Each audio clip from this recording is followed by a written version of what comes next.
Hey folks, it's Rob, and thank you for joining me for the second part of this read slash play of the solo adventures found in the Beckmead Basic Red Box uh, Player's Manual. Um, I hope you are enjoying what I'm doing here, but you know, just to recap, we had completed joining up with Alina and basically had explored having all six principal stats and hit points, and combat to a lesser degree. So we're in the cavern that we have been exploring, and we had defeated a snake and chased off a goblin. Uh, we were about to continue our adventure together with Alina, which we can see pictured here. She's clearly a cleric, as she explains herself to be, and has healed us. Healing indicates that she's above first level as well.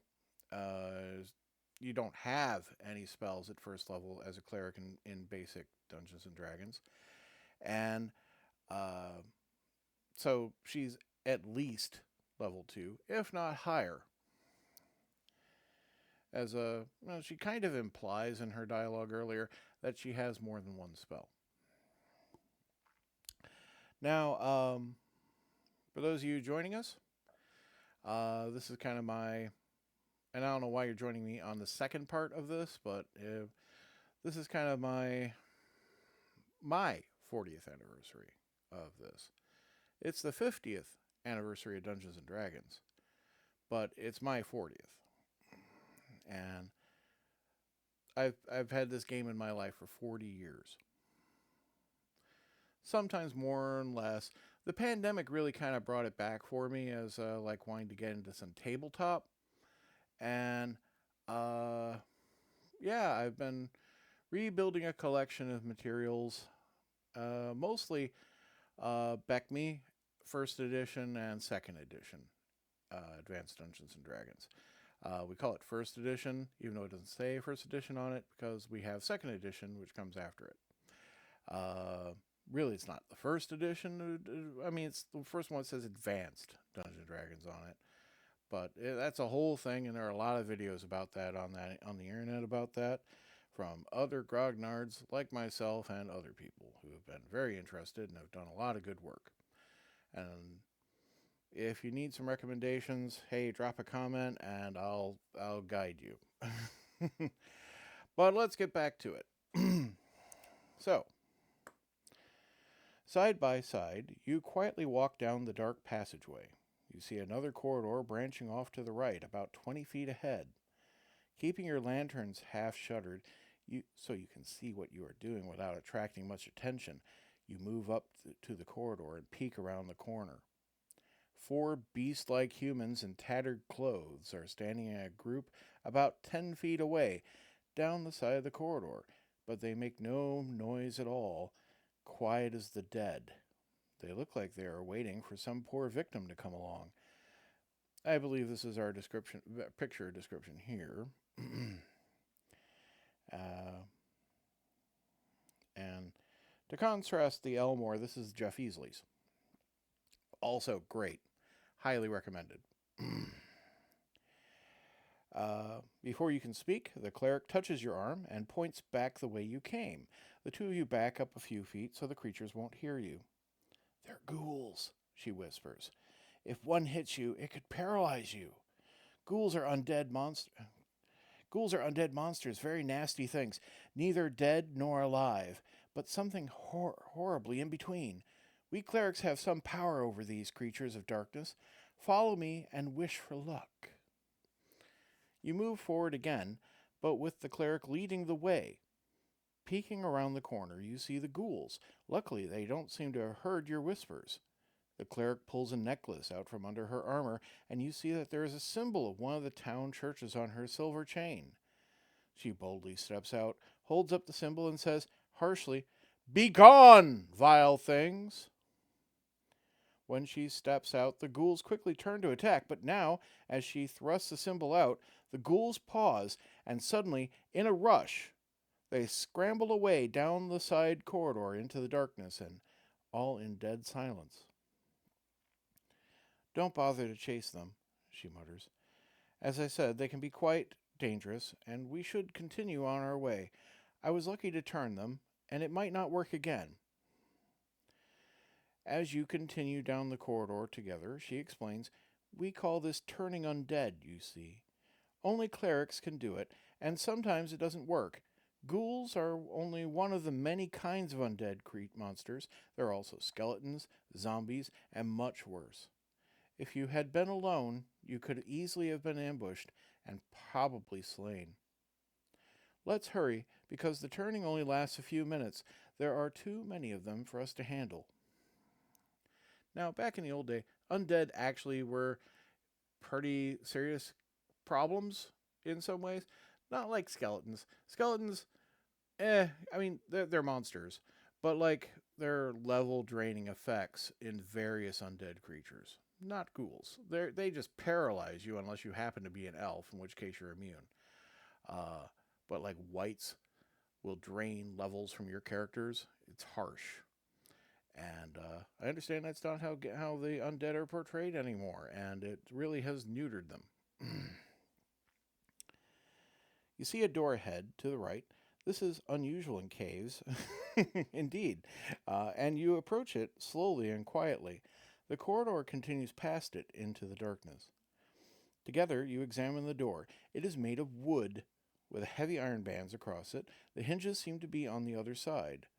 A large keyhole is below the curved metal handle. I don't see anything dangerous, says the cleric. But then, I don't know much about the traps you sometimes find on doors.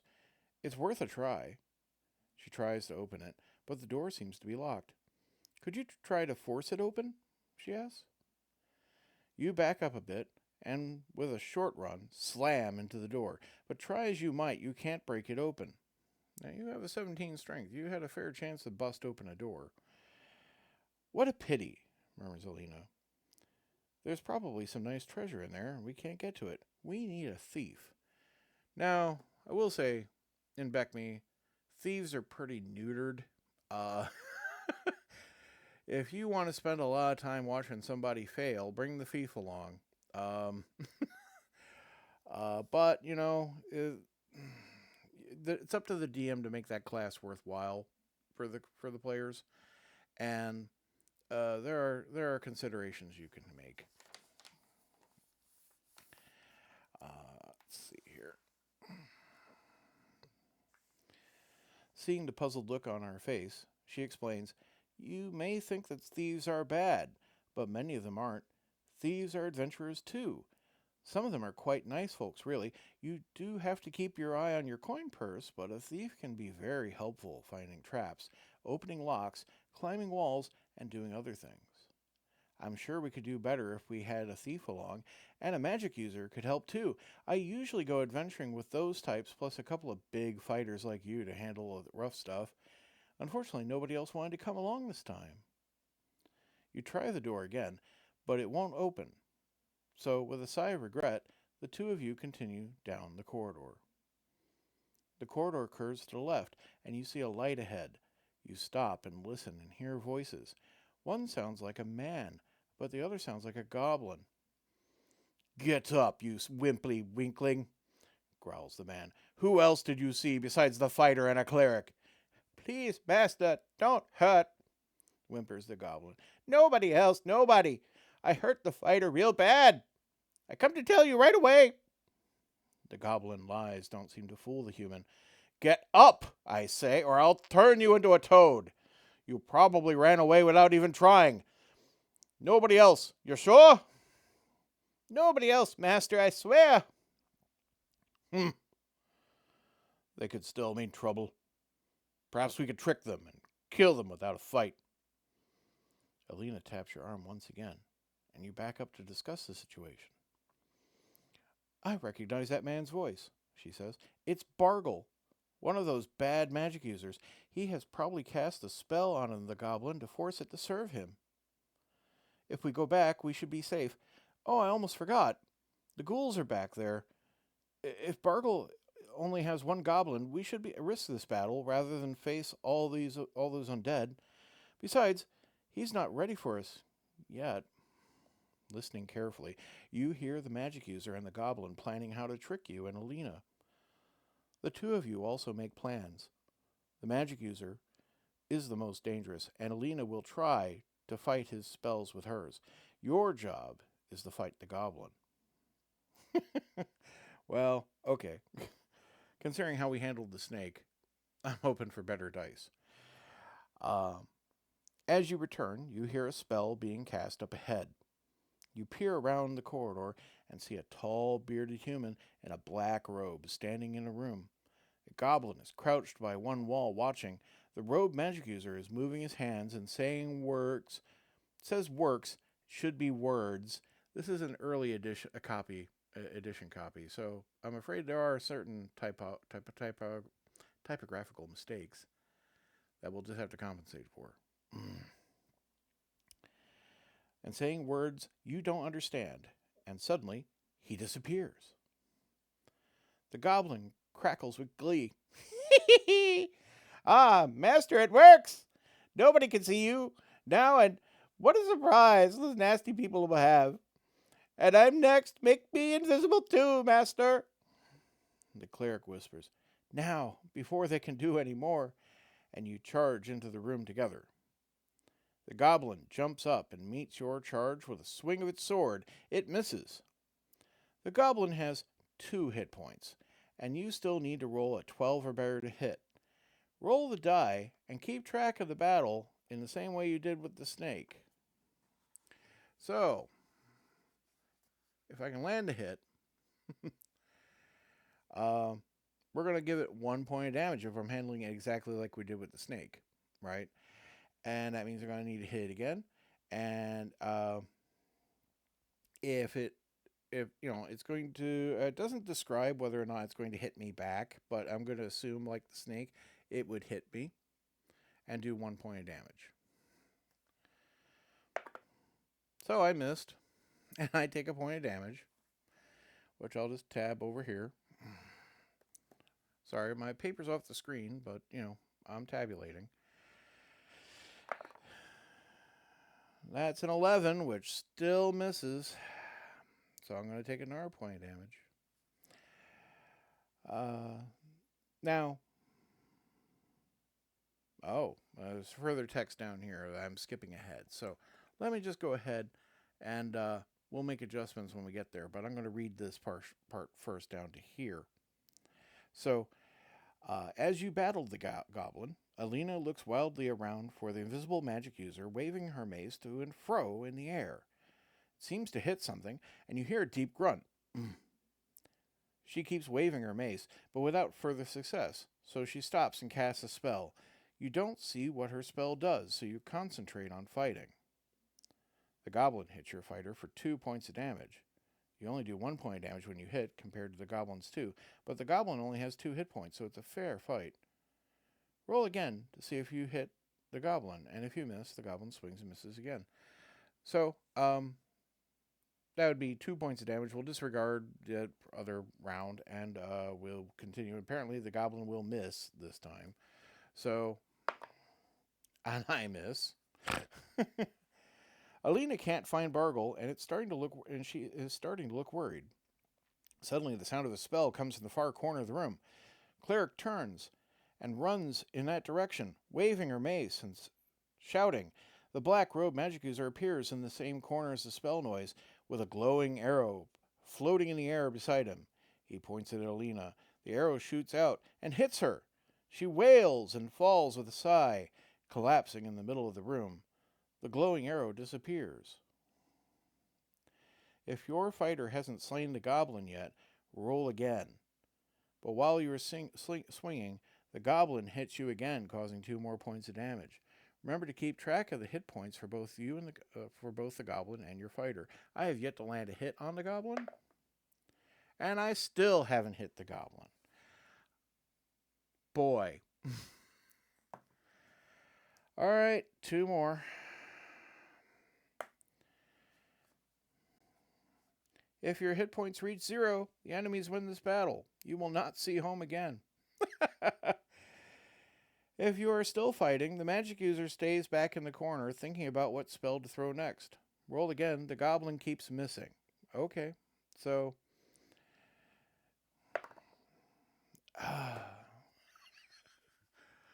Oh my. Okay, well, he misses, so. Um. Really should start sneaking out, Burgle. Oh my god, 10. Hey, there's one. Uh.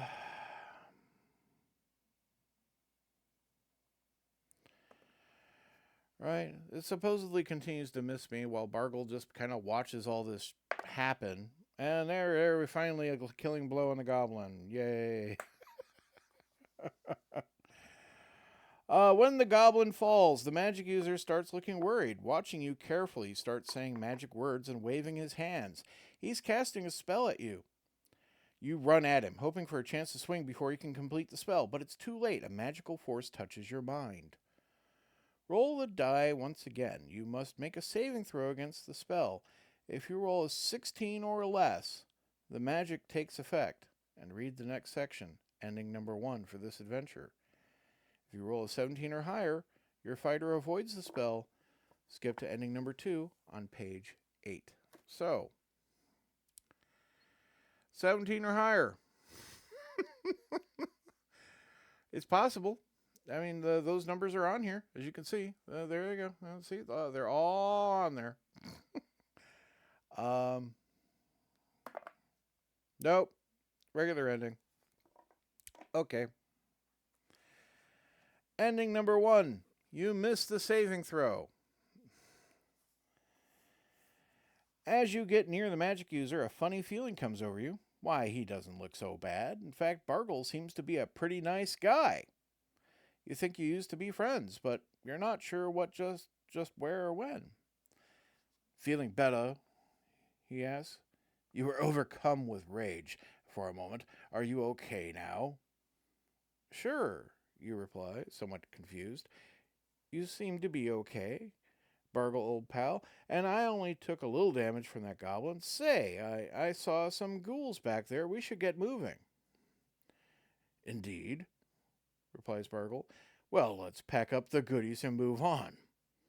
Together, you collect the treasure, a small bag from the goblin and a larger one from the cleric.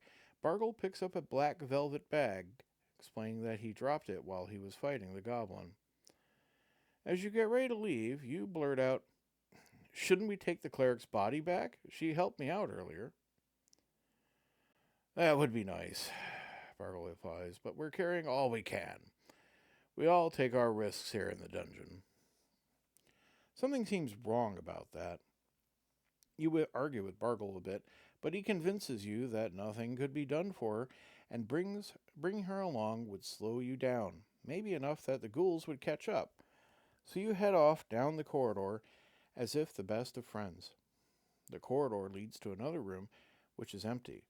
You search it together. Nothing can be found, but looking down the next passage you see a light. Bargle, you exclaim. Look here. Ah, I see. That must be a way out. We're in good shape now. Lead on, fierce fighter. I shall watch for the ghouls. You head down the corridor towards the light. Sure enough, it's a side passage leading out of the hill into the sunlight, and as your stomach grumbles, you remember it's afternoon. You missed lunch and all the excitement. Shall we head back? You ask, as you squint out into the daylight, much brighter than your lantern. Surely, he replies. As you head outside, you start to talk about how hungry you are. Bargle's reply isn't in a language you can understand. You stop and turn, and you see him softly chanting a spell, waving his hands at you. Before you could ask what's going on, you begin to feel very sleepy. Everything goes black.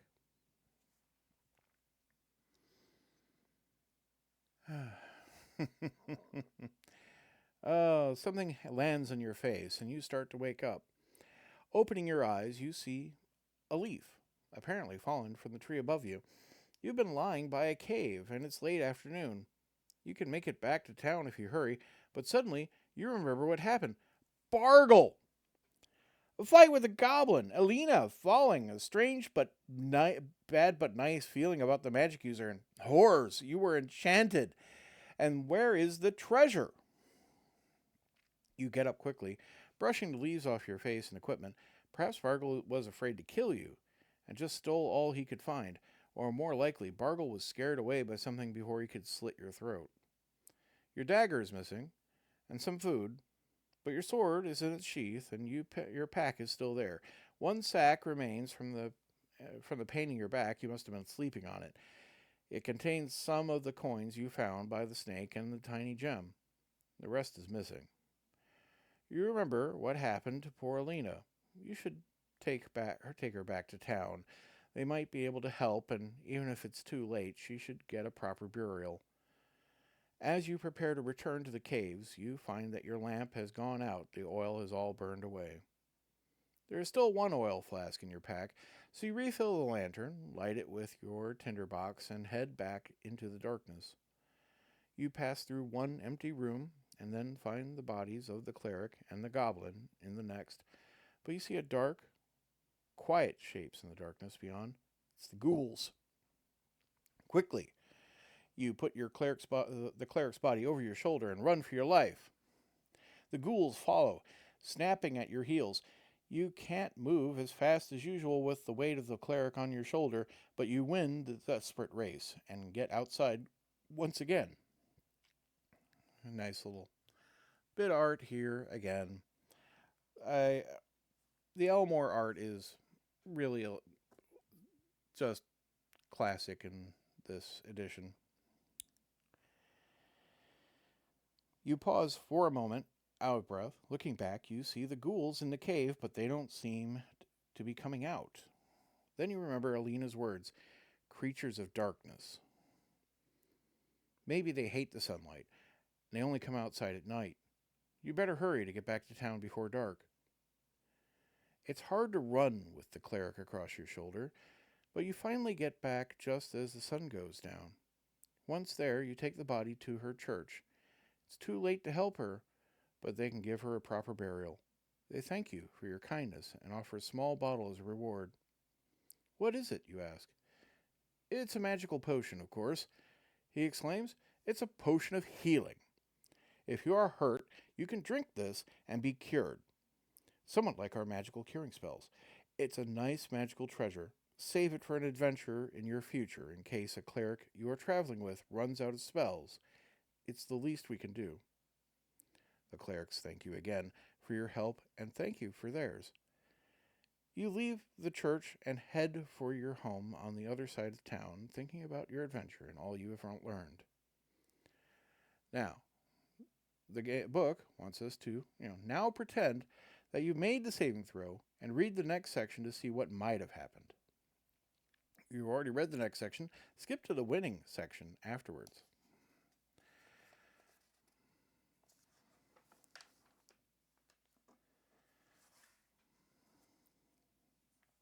So, ending number 2. You make the saving throw. Oh, if only. Bargle's magic doesn't seem to work. He pauses, surprised, as you swing. Roll a die. If your roll is 8 or higher, you hit. A roll of 7 or less means that you missed.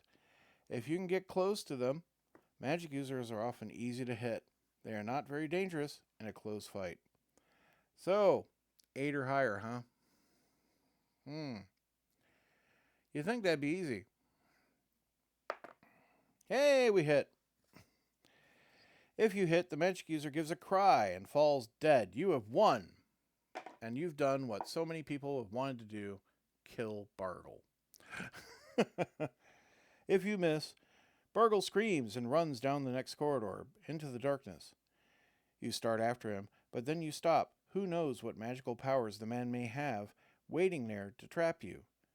Better to see if Alina is alive and rest a bit. You kneel by the cleric and gently turn her over. Alas, Bargle's magical spell has taken her life. Mourning the loss of your newfound friend, you decide to take her back to town for a proper burial. You tidy her up while keeping an eye out for the monsters and listening carefully in case Bargle comes back, but nothing happens. The goblin had very little treasure, just a few copper pieces in a small bag. Searching the room, you find another bag, a finer one of black velvet. It must be Bargle's, dropped in the heat of the battle. Opening it, you find several valuable gems in a small bottle. You put the treasure away, planning to examine the bottle later. Nothing else of value is in the room. You pick up the poor cleric and carry her on one shoulder. Should you continue down the dark corridor or head back the way you came? You suddenly see shadowy shapes approaching from the way you came. The ghouls must have returned. Now there is no choice. You must hope that the magic user ran away and that a way out lies in that direction. Fighting the ghouls would mean your death. You stagger under the weight, but manage to run down the corridor, holding the lantern shakily with one finger. You enter a room, but it looks empty. No time to search. You continue onward. As you head into the next corridor, you see light ahead, and as you approach, you see that it's coming from a side passage. Peering into it, you find that the corridor leads outside into the midday sun. Carefully, in case Bargle is waiting to ambush you, you walk outside, and all is clear and calm. You rest a bit, pick up the cleric, and head back to town. Once there, you take her body to the church. It's too late to help her, but they can give her a proper burial. They thank you for your kindness and offer a favor in return.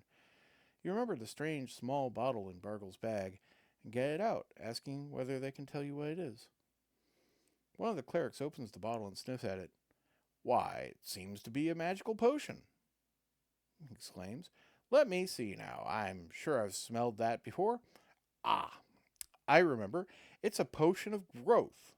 If you drink it, you will become a giant for a short time, for 1 or 2 hours, and you can do double normal damage when you hit a monster. Congratulations. It's a nice magical treasure. It won't spoil. Save it for an adventure in your future." The clerics thank you again for your help, and as you thank them for theirs, you leave the church and head for your home on the other side of the town, thinking about your adventure and all you've learned. The book now prompts us to read ending number 1 if we have not in the very fortunate event that we managed to make our saving throw and read this first. Go back and do the same, pretending that you were enchanted by Bargle's spell. So, winning. You have just played a D&D game.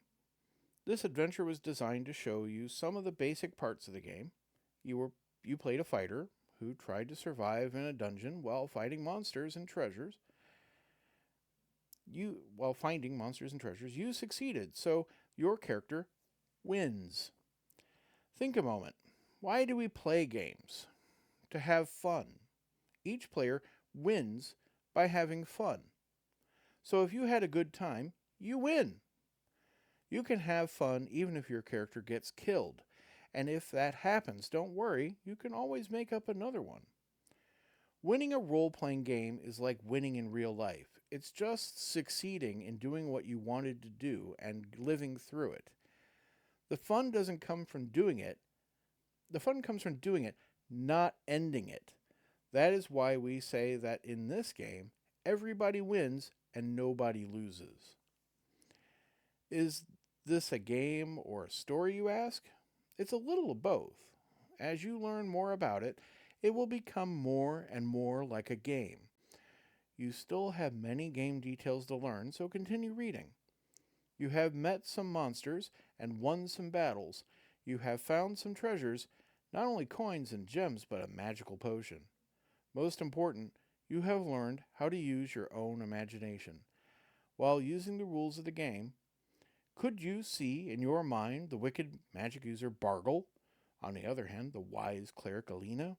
Can you imagine the gold and the silver scattered on the floor by the huge deadly rattlesnake and the fierce battle afterward? This is another part of the fun of a Dungeons & Dragons game. And I believe, since we're approaching a half hour, we will stop here. We'll continue our exploration of this book through, the stated items here. But we will then proceed into the second solo adventure found in this book. And I hope you had a good time and you won. Because we all win if we're having a good time. I hope you have a great day. Thank you for joining me. Goodbye.